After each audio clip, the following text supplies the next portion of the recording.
and 250. Kindly make sure to download the Zingo TV app on the app stores of iOS and Android. When you download, make sure to rate, leave a comment. Both apps are free. And one more thing, Zingo TV is also available on Google Chromecast, Amazon Fire TV sticks, Roku sticks, and all smart TVs 2016 and forward. And without further ado, let's roll.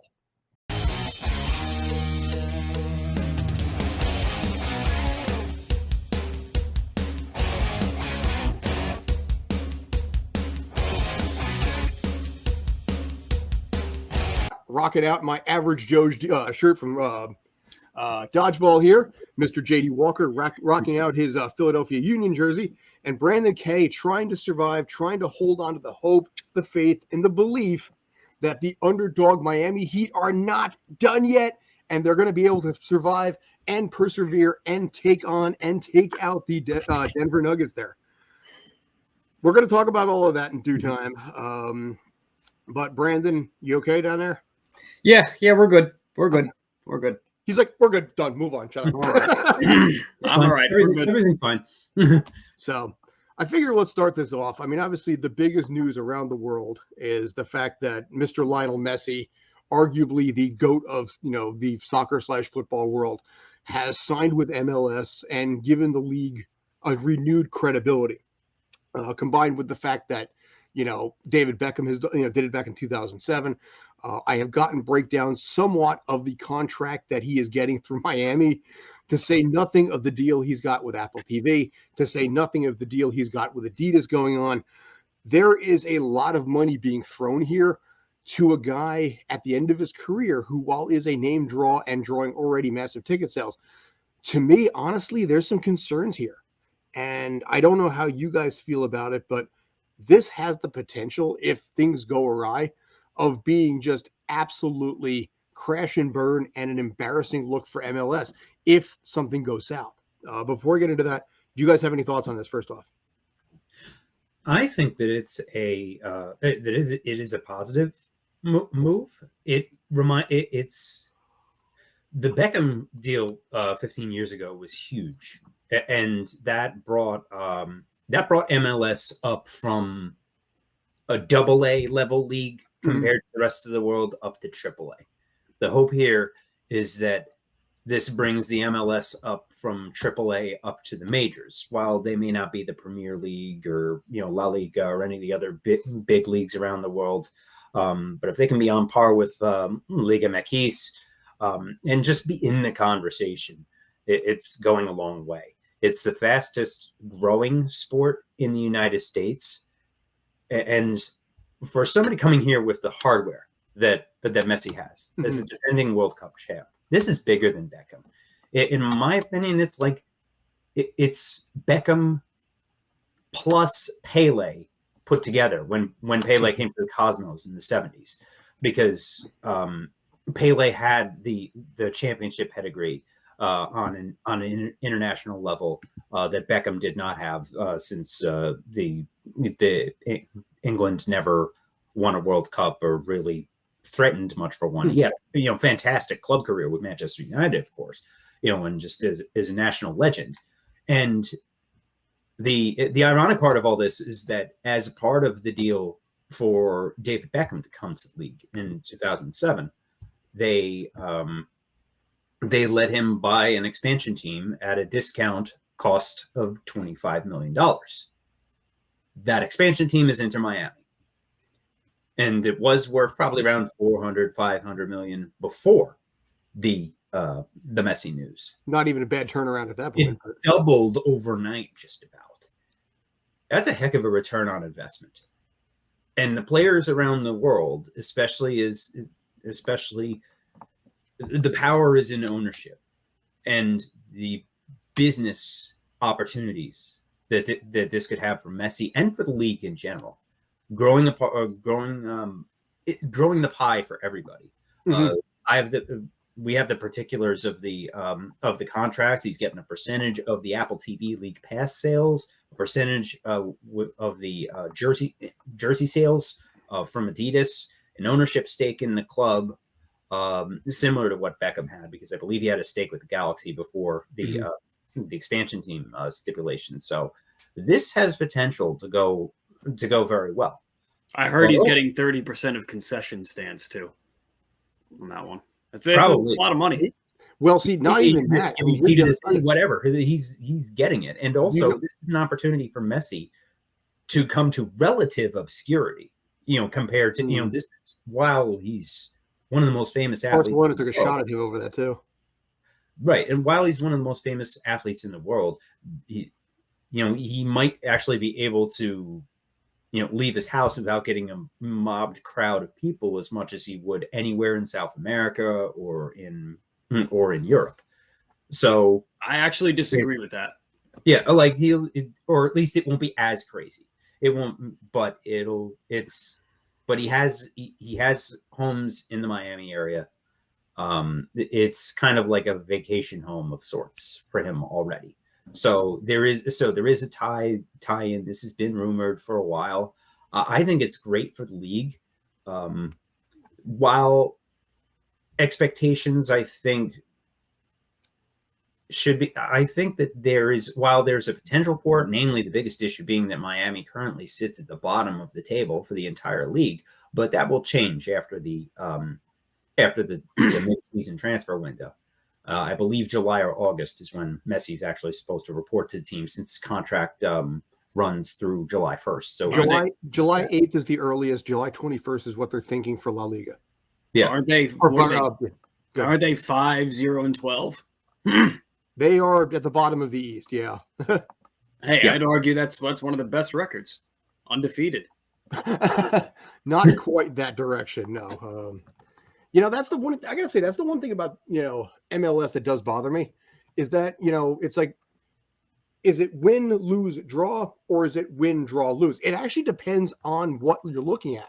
So a lot of times for the write-ups that I do, I usually have to say I'd rather do points in X number of games, because there's confusion there. Now, right now, in this case, it's one of those things, like a lot of things, it's of metric versus standard almost. Yeah. Right now they have 5 wins. There are 5 wins, 12 losses, no draws. That's the way they are right now. So 5-0-12 can look good. 5-12-0, not so, but the bottom line is right now, that team is a cellar dweller right now. 17 points, 6 overall. They've only got 15 points. At that logic, they could be 12-5-0. That's a good record. But in this case, the question is, can they use that to turn around? Because here's the funny thing about this. Do you know how much Miami is paying him? Forget Apple, forget Adidas, forget all the rest of that. Miami himself. Million, I think. What's that? 50 million, 53 million was the number I saw. 53.7 million. So in his particular case, no state tax on that either. No state tax. That's another big one. That is your highest in the U.S. right now. So it puts him at the 5th highest overall, and just a hair notch below Steph Curry. And honestly, when it comes down to it, a world higher. It still boggles my mind that Devin Booker is at the top of this list. Also a point for his own right, yeah. But the fact that an MLS player, the highest before him was a player with the Chicago Fire, making $8 million a year. In his case, Lionel Messi making 53 and change. And again, that to say nothing about the Apple TV deal or the Adidas T-shirts or shirt sales and everything like that. I mean, all of that money, state tax-free money. I mean, dude. Now my question on this case here, let's pretend for a second that basically he comes to the massive fanfare and he has an ACL injury first week out. Then Lloyd's of London or whoever is in those contracts, because they only you and I would know what the hell Lloyd's of London is. Big numbers. Then they're taking a bath on this. I mean, it's that would be tragic, but I really, this is. He also had an offer on the table from the Saudis, who apparently are trying to buy up everything and everybody in every sport. I think I saw that they had an offer of the equivalent of $100 million to Messi, that Messi turned down the Saudis to take this deal with MLS, which apparently also, smart ownership at least gives the Saudis something they can't buy. Yeah, for now. But he apparently also gets some kind of partial ownership of the club as well. Yes. So the overall, I mean, I'm really curious to see after, we'll say the end of the season, November. with everything with MLS season pass, with everything with the shirt sales, how much he is going to bank and what that would be prorated for an entire season. Because it could easily be 150, 180 million, because MLS season pass just exploded. People are buying that thing out the wazoo now. Could he end up being the highest paid athlete over one calendar year? Could he be? 100%. In 2023? Because in his case, like I said, there's so many fringe benefits involved, to say nothing of the fact that, like I said, state taxes, leave that out of it. If ticket sales are any indication, he is worldwide phenom. So not only is MLS season pass going to kick off here massively, but also worldwide. So Apple's very shrewd with everything that they do, and they do not do something like this without really playing out every single fall on this. But there is also the possibility that if he has some kind of a massive injury, if something comes out that's going to hurt his cred, that this deal could be a massive punch in the face to MLS, to Apple TV. You can see Apple TV maybe cutting ties with it because they have an opt-out clause.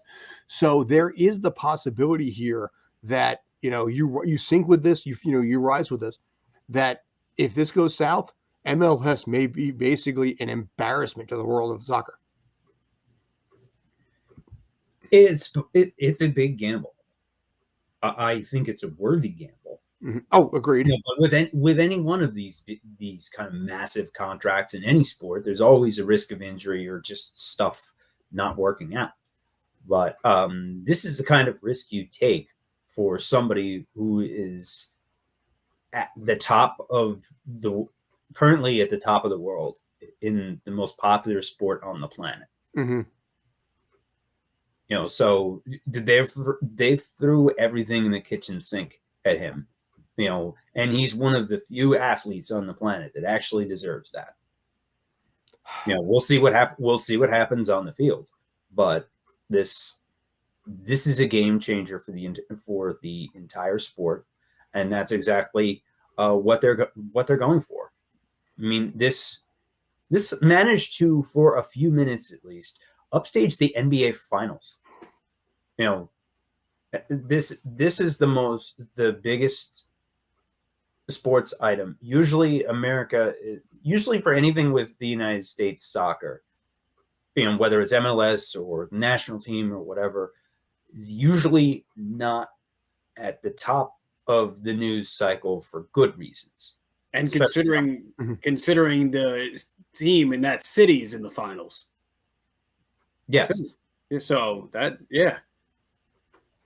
It was major news, and definitely even as the basketball fan acknowledged and saw how much kind of this talk it got.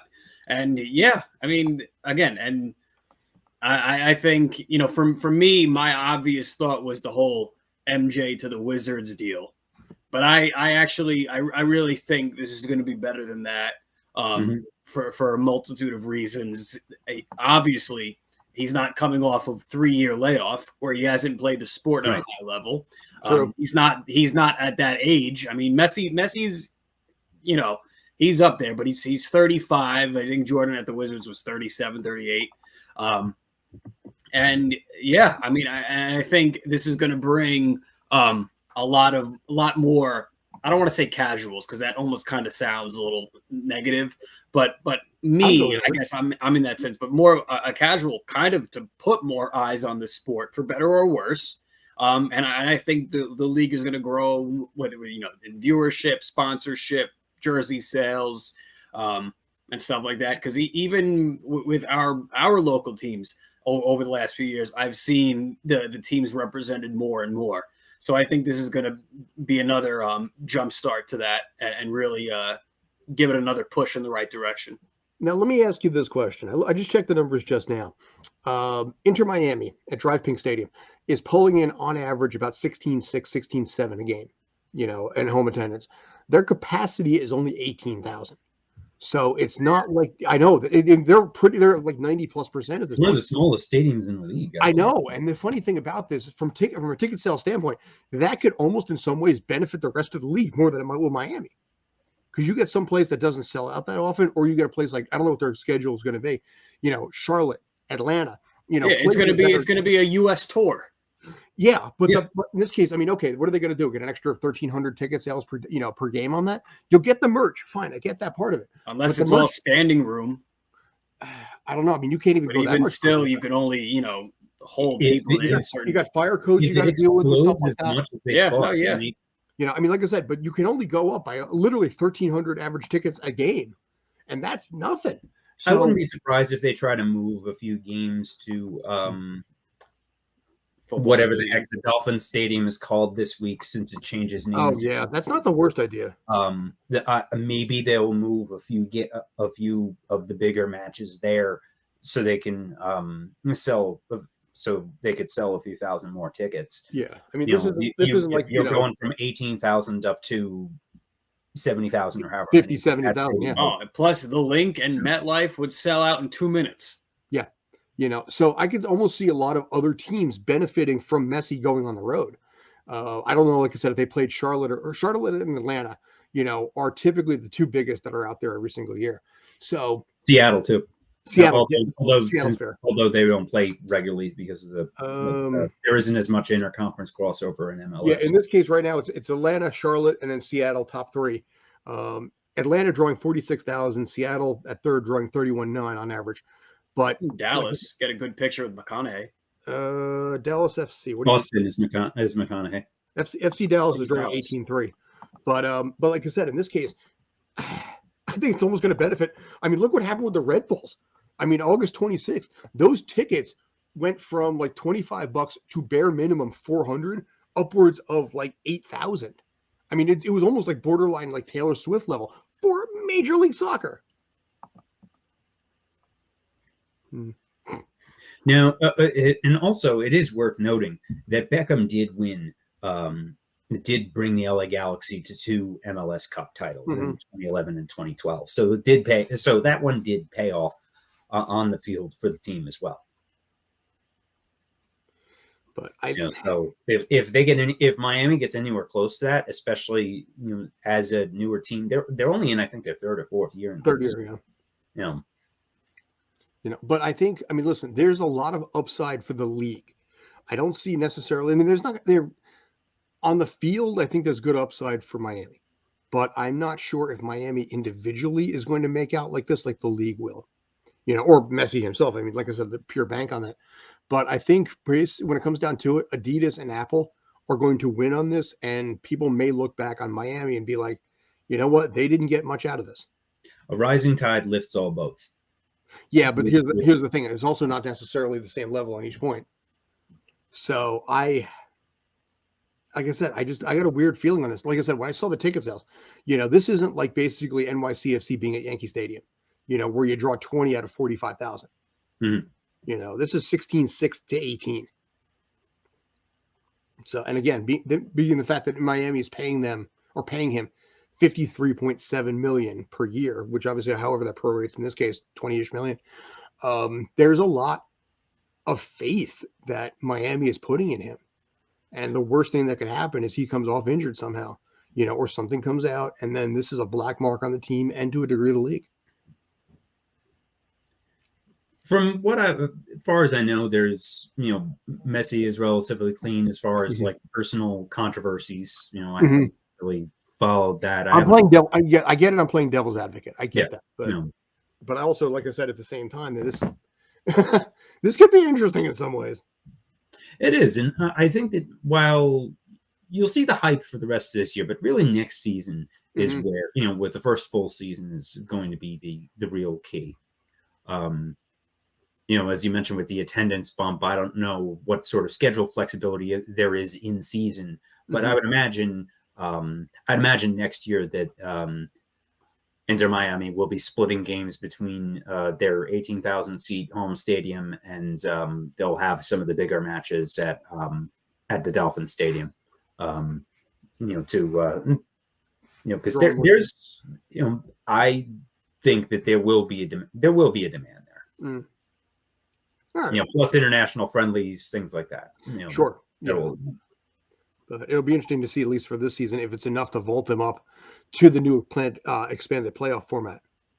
It's a bit of a jump, but I think if they have a good run and he starts picking up a goal a game on this, which, given the fact he's pulled in over 500 for getting international, if he's healthy, he could clean up in this league. Yep. But we'll find out. We'll find out in due time, and I'm curious on that. But they only need to get up to 9th to make the exactly, playoff. and then it's a new season from there.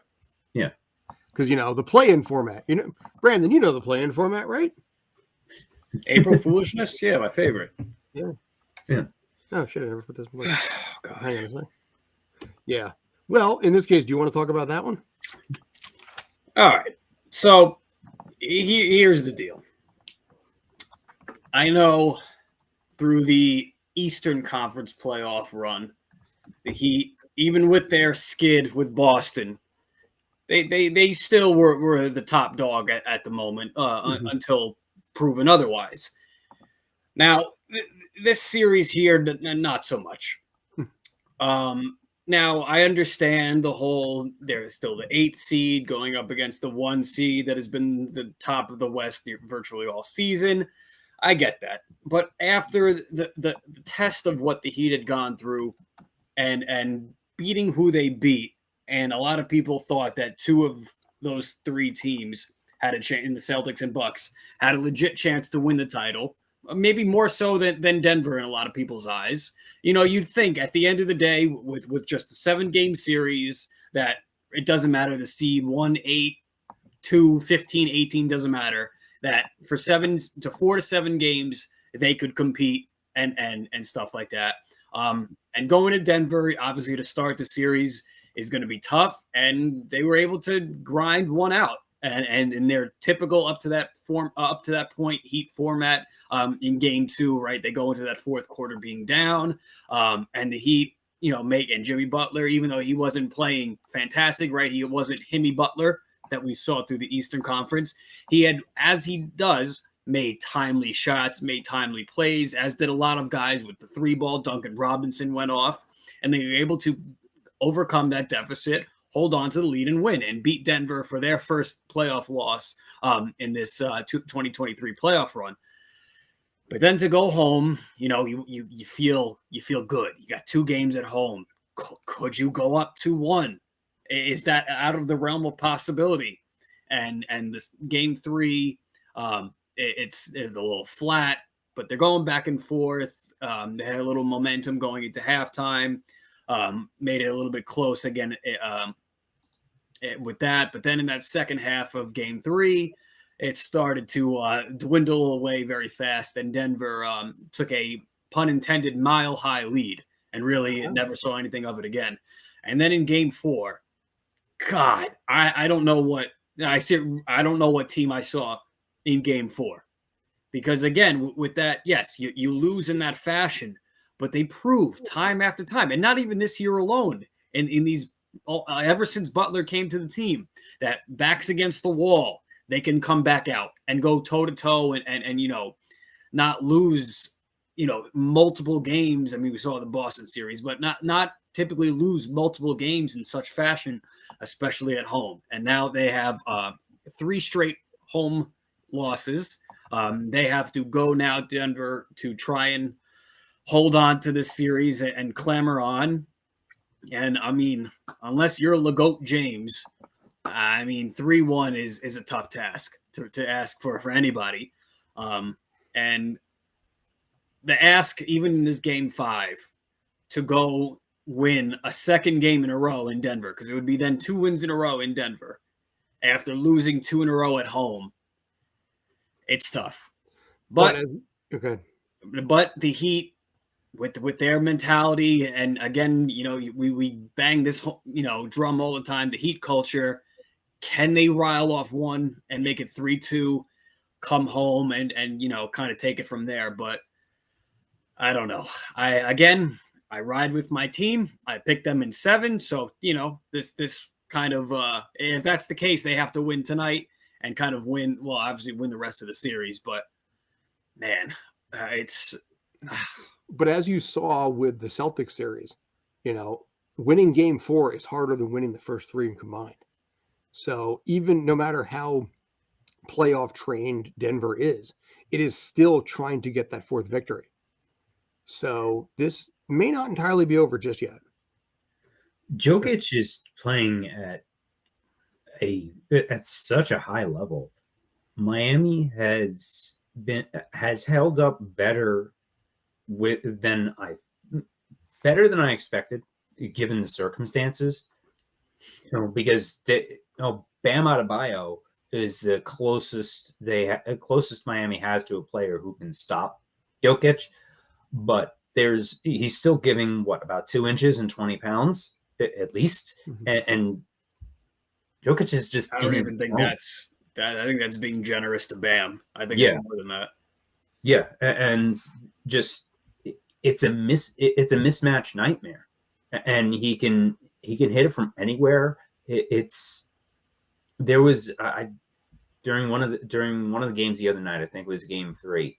One of the announcers on TV compared Jokic to Arvydas Sabonis in his prime.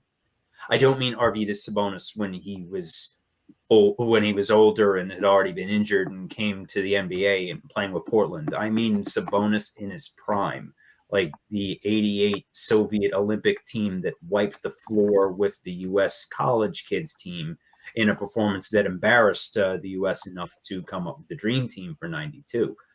That Arvydas Sabonis is probably the closest level of dominance that we're seeing from Jokic right now, and just the gap in fundamentals that we're seeing with European players over American players.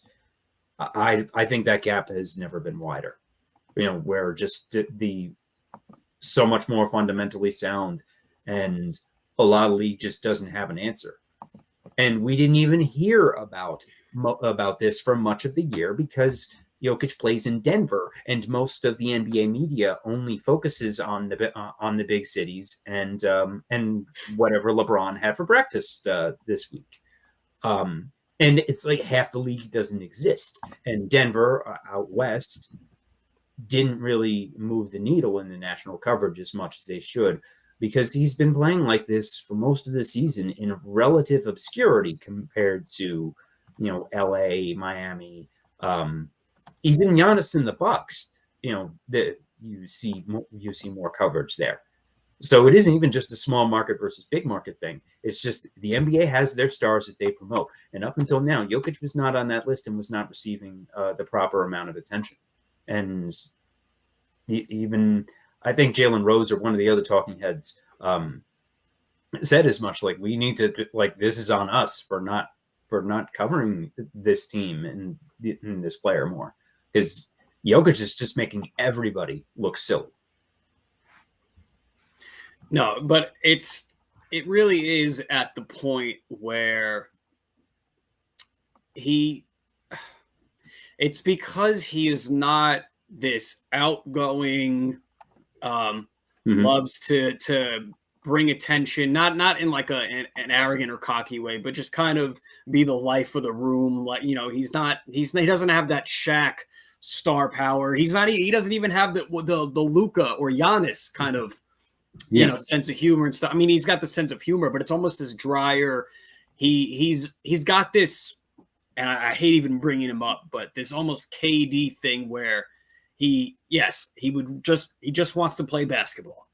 And I know a lot of the politics and the logistics of the NBA and kind of star power is kind of, with Kevin Durant, and I'm not trying to get down into that rabbit hole, but with Jokic, again, it's being in Denver. It's the lack of, I don't want to say star power, the lack of Hollywood star power. Yes. That's, and because if he were in LA or New York or even in Miami, Chicago, like he would get the attention.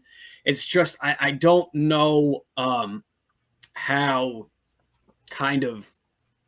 much he would play with it, right? Like he would give into it and kind of want to really embrace it, I guess, is what I'm trying to say. He's got this international thing where it's like, we just want to play our game. Like, we don't care about all this other stuff. We don't care about the cameras and the flashy photography of it. Like that, and he is playing at this Shaq level of dominance. But because it's not the alley-oops and the dunks and the mowing people down, I think people don't want to, kind of give that comparison. But it is. He's just elevating. He's just more fundamental is what it is. Yes. And he is elevating that as a center. I mean, we saw Tim Duncan kind of, Duncan, right? yeah. He's big fundamental. But Jokic is really kind of being the point guard as the center. And Shaq wasn't the point guard at center. He's like, I'm the center and nobody's stopping me. Right. And we saw with a lot of guys of that size, and the whole dynamic of having that guard in Jamal Murray who can facilitate all around Jokic, whether it be shooting threes or getting to the basket. And then the other guys around him in Bruce Brown and all these guys that really embrace the style of play that they are trying to run through Jokic. And look where they are. They're 3-1 in the finals. Yes, they're going up against a inferior team, but like at this point, to go back to my starting this whole thing here, what I was saying about the Heat, and just at this point, it's not 1-8. It's just two really good teams. But I think it's yes. I'll go with the Heat to win tonight because I go down with the ship. You have to. I have to. Hey, pick them in 7, Yeah. so they have to win tonight. But I'm on a shaky ground here. Now, One other comparison, I think, with how, as you mentioned, comparing him to Duncan, another comparison this reminds me of Alex Ovechkin in the NHL. Ever since he came into the league, Cindy Crosby has always been the one getting all of the media attention and all of the hype, and in my opinion, too much hype. And Ovechkin, his whole career, has just gone out and scored goals. And he didn't have the Stanley Cup for a while, but in 2018 finally broke through,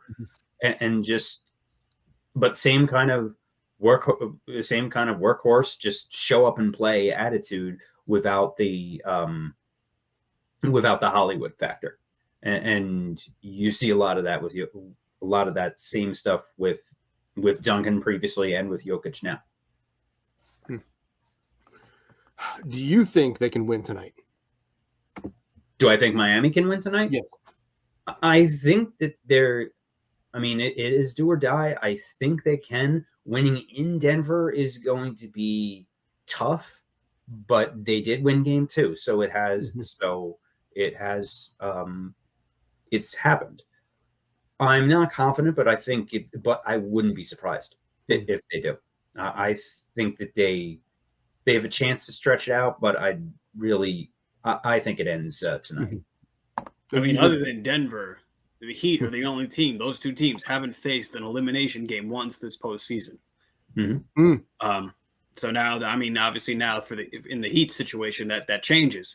But yeah, they're going to have to come out with an all-time game plan to either they have something that nobody's gotten on Jokic yet, or they kind of just let Jokic cook and they just put all their focus on everybody else, which I think they're going to do, and just really have Jokic try and beat them 1-on-5, and try and do it that way. Because I really think that's the only hope. But Miami, if they're not hitting shots, it doesn't matter if they hold the Nuggets to 90 points. They're going to lose. They need a classic Butler performance. We need Himmy Butler. 40-50 in order to hang with Denver. It's possible. He's done it, but he's done it enough times. Right when we think that the Heat are done for, Jimmy Butler manages to pull 45 points out of the air. So I think the Heat need that kind of performance, and it's possible. But they need that in order to hang with Jokic in the zone that he's in right now. It's like he's like he's like a real life cheat code. Going back to last postseason, yeah, I mean, yes, it's an elimination game, but Game 7, it's both teams. Anything can happen. Mm-hmm. Before that, You saw that, you remember that Game 6 in Boston, which was an elimination game. Yes. Jimmy Butler went into Boston and put up 56. It was LeBron-esque. Mm-hmm. So that was the last time they were really in a true elimination game. And we'll see what happens tonight. But everybody else has to step up, and they got to make shots, play defense, and anything can happen. Now let me throw something at you. I ran through the ratings on this, and COVID 2020, 2021 notwithstanding, the TV ratings on this is the lowest that they have been since 2009. Lower than last year, lower than basic. I mean, like I said, they beat the COVID years. Does that bother you at all, or you just chalk that up to me just being Denver, Miami? Golden State, Boston last year averaged all the way through a 6.6 rating, 12.5 million views. This is down by about 1 million views a game right now. Do you think ABC is concerned at all? I think that TV ratings are down across the board for the entirety of television, and the entire industry is having major issues right now.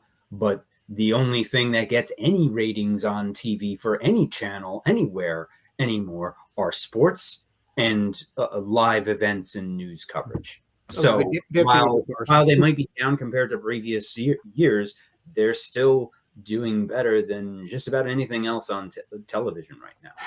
2018 was Golden State and Cleveland. They averaged 17.5 million viewers. This year, just 5 years later, they're averaging 11.5. So that's, to me, like I said, that is a massive drop. What's that? A lot of viewers aren't even measured anymore because they're watching on streaming services. They factor that into it now. They figured that one out. Because in this case, I don't think they have. Like they say that. I don't know how accurate those numbers. There is a way to do it now because it's based on the first 7 days afterwards. But Hulu being a great example because Hulu was owned by ABC and Disney and all that. Who knows for how much longer? Disney's apparently selling a bunch of stuff off, but I don't know. I mean, I think in this case, it could be a concern in this, given the way that Disney is going right now, that these low ratings might be scaring them a little bit more. And there's been some talk that they may sell off ABC and ESPN if the numbers aren't there. Who buys them, though? I don't know. That I can't say in this case. Maybe they go independent. There's a weird thing that's been circulating, believe it or not, of George Lucas buying back Lucasfilm. That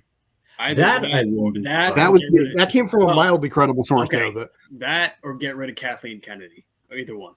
Well, yeah, we can go on to that one at any point, but in this case here, those TV ratings, Disney right now, who is hemorrhaging money and closed a lot of stuff, Galaxy's Edge, for example, they're looking at these TV ratings and maybe panicking a little bit, and this may bode to a point where they're not even going to cover the NBA Finals. I mean, you look at what's happened with the NHL Stanley Cup Finals. They're on like TNT and True TV and all this kind of stuff. They were on ABC previously. That's because TNT paid and True TV paid handsomely to split the. They're averaging about 2.5. They alternate networks every year. So, like it was on ABC last year, TNT this year. But will ABC? I mean, are they part of? Is ABC guaranteed to have it next year? And would they want it? Yes, they signed the contract. So they're ABC and ESPN are locked into these deals. But where this does factor in is the fact that NBA rights league contract for TV, those negotiations are coming up. Mm-hmm. So I do agree with you on is that the league thinks that the league has a number in mind. I don't know what that number is, however many billion that they want out of their next round of TV contracts. Mm-hmm. ESPN has been a big chunk of that, with Turner being the other half. Mm-hmm. Turner now owned by Warner Brothers Discovery, which their issues are well documented, and there's a reckoning coming. Winter is coming for all sports on TV and for television, mm-hmm. just because the money and the numbers being thrown around are unsustainable when everybody is canceling their subscriptions. Yeah. Well, this is a paywall world, which is why all the stuff that we're going to do is probably never be behind a paywall as long as I can allow it. So that's my rule. And then they're going to wonder why people aren't interested. Well, like I said, paywalls are the reason why. I mean, Mhm. we're working on a contract right now with somebody who wants something on a paywall for $25 a ticket, and I don't think it's going to happen. It's the one you already know about, but yeah, we're working on that behind the scenes. Gentlemen, any final thoughts on this before I go into something else that intrigues me? Think we're good here. Just go be competitive. Like, come on. Like, don't go out like a bitch. Like, really, like, look like a pro team out there. Don't look like bitches. Yeah. And the final, Denver Nuggets 108, Miami 62. What next? LeBron went to Taco Bell tonight. What did he did, order yeah. right after this break? LeBron James recently went to Taco Bell. You wouldn't believe what he ordered after this. All right. You know what? I want to talk about this in this case. Luke Voigt. I like Luke Voigt. I've always liked Luke Voigt. He's he's a likable dude. Can this deal be voided? A voided contract, yes. A voided? Can we do that? So it looked like a pro team like the Oakland A's. Dude, they're averaging like 8,700. Hey, they won 5 in a row, so clearly they found something. Yeah. Are they now above the 62 Mets Mendoza line yet with Bet5? They're not there yet, but they're going to try and fight for it, probably like the Tigers did, where the Tigers, I think, what was it, however many, 20 years ago? Yeah, it was 2003 Tigers. Yeah. Yeah, but at this point, the A's are what? 130 years old? Yeah. Well, I mean, the problem with the Mets A's were literally non-existent. Didn't exist. And they're going to a city that is literally sinking right now. Actually, no, they're above. They're 17-50, so they got a 254 win percentage. Congratulations there. They're slightly above. They're still 25.5 games out of first right now. Yeah. So, you know what? That Tigers Which team. Really though, think about that. That doesn't sound as insane as it really should. 25.5. Yeah. I guess, but hey, you sweep one of those teams that you sweep the team at the top. Hey, that's 22 games. Now you're cooking. So what you're saying is basically how do you eat an elephant one bite at a time? 2018 didn't the Baltimore Orioles finish in last in the AL East, like 60 games behind the Red Sox? It was something crazy like that. You're going to see something like that with the A's wins the AL West this year. That team is just an abomination in so many different ways. It makes me sad. It really does, given the long history and, as an 80s kid growing up and knew that was Mark McGwire and Jose Canseco, the Tony La Russa era like that, the earthquake and the World Series and Eckersley in 88, to see all of that and go to Vegas, which personally, Vegas is overrated to me. I went to Vegas once. I was unimpressed by it, but I'm also more of a country boy. But the problem is, like I said, now Vegas has will have 3 different sports franchises. The only thing they don't have is basketball. Their plea for $300 million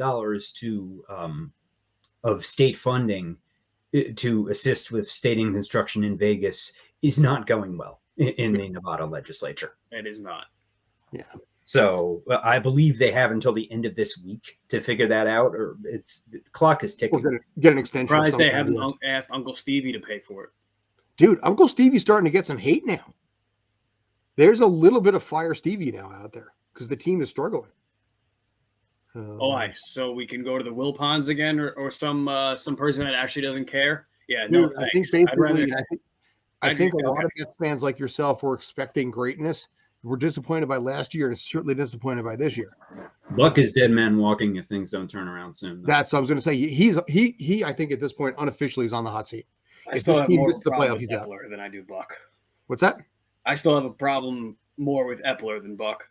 Yeah. Who might save the day a little bit is Mr. Luke Voigt. who in this case signed a minor league deal. Now his fourth team since last year. San Diego, Washington, Milwaukee this year, and now with the Mets on a minor league deal, assuming everything goes through and he comes up. But he is now the very latest in a very, very, very, very long list of Mets players who played for the Yankees. I have the list in front of me since 2010. He is now the 26th player who has played for the Mets, but after playing for the Yankees. That's since 2010? 2010, yeah. Sounds about right.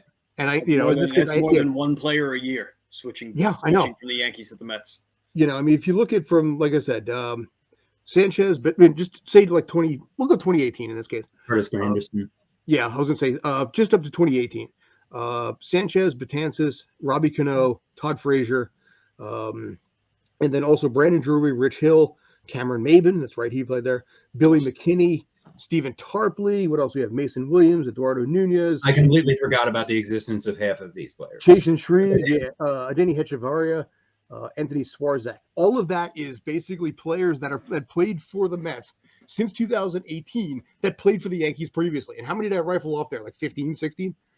I mean, half of them I completely forgot ever played for them. Dude, I know. I mean, granted, some of them were a cup of coffee, like Gary Sanchez, for Gary example. Sanchez was there for 5 minutes earlier this year. At least Gary Sanchez had a fucking RBI. At least he contributed in the 2 hours that he was there. Dude, and he's doing really well over in San Diego, which I think is great.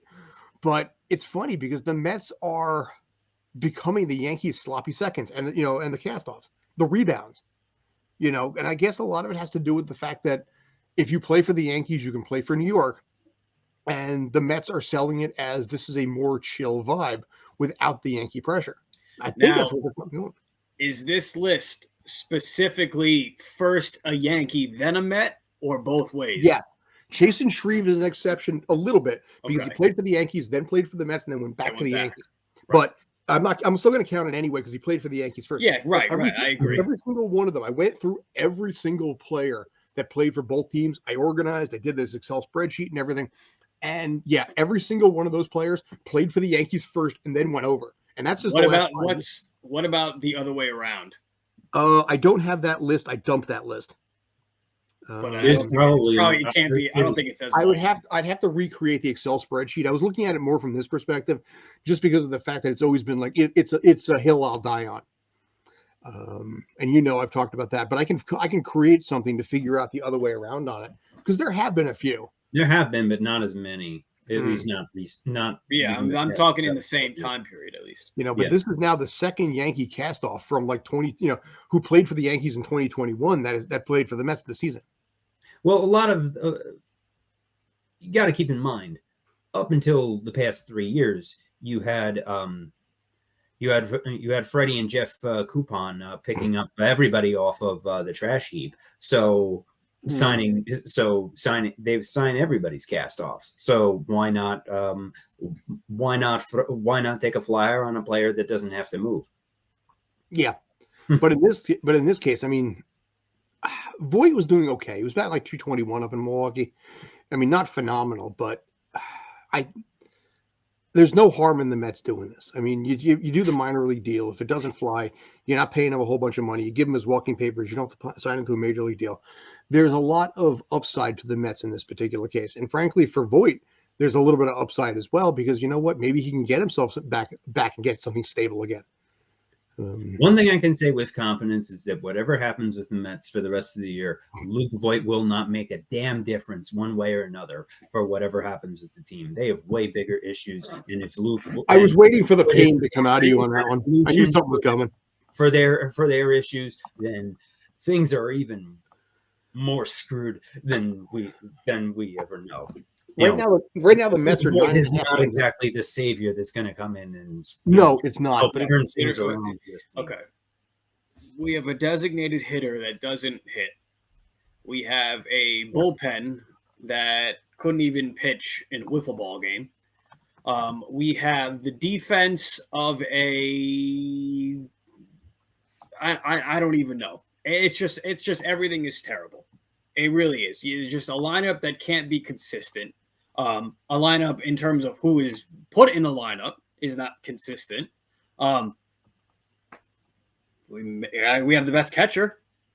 Yeah, right the now. Mets currently have the fifth that's it. worst ERA in baseball right now. Yeah, and his For pitching staff. yeah, and as Kyle says in the comments now, this is what this really is it's a stopgap for a few weeks while Alonso recovers. Mm-hmm. So Okay. given what's out there right now as a last minute pickup just to try and plug a hole for a few weeks, I guess Voit will work. Mm-hmm. Just can't make things much worse than they already are. But I will echo the thoughts of our colleague Sammy D from our group chat that the silver lining for the Mets this year is that they did not sign DeGrom because that looks better and better every day that the Mets did not bring him back, because that has been an absolute disaster for Texas. But it's sad. This is only year one. It's really sad though that the best move we've made in a calendar year has been the move that we didn't make. All right, gents, call it here. Thanks as always. That's JD. That's Brandon. I'm Scott. Take care until next time. In this case, go Miami. You know what? I kind of want to see this series get stretched out a little bit more. Let's give Brandon a little bit of pride in his team, his beloved Miami Heat. Yeah. So they don't actually go out really like crap, and he can actually smile no matter what happens. And check out our interview coming out later this week with Dan Avidan from Game Grumps. Yes, we had a good conversation with Dan from Game Grumps, very knowledgeable in the soccer world. So that was a big deal, and we'll see what happens, but could be something special going on there. Anyway, until next time, guys, take care. Stay awesome.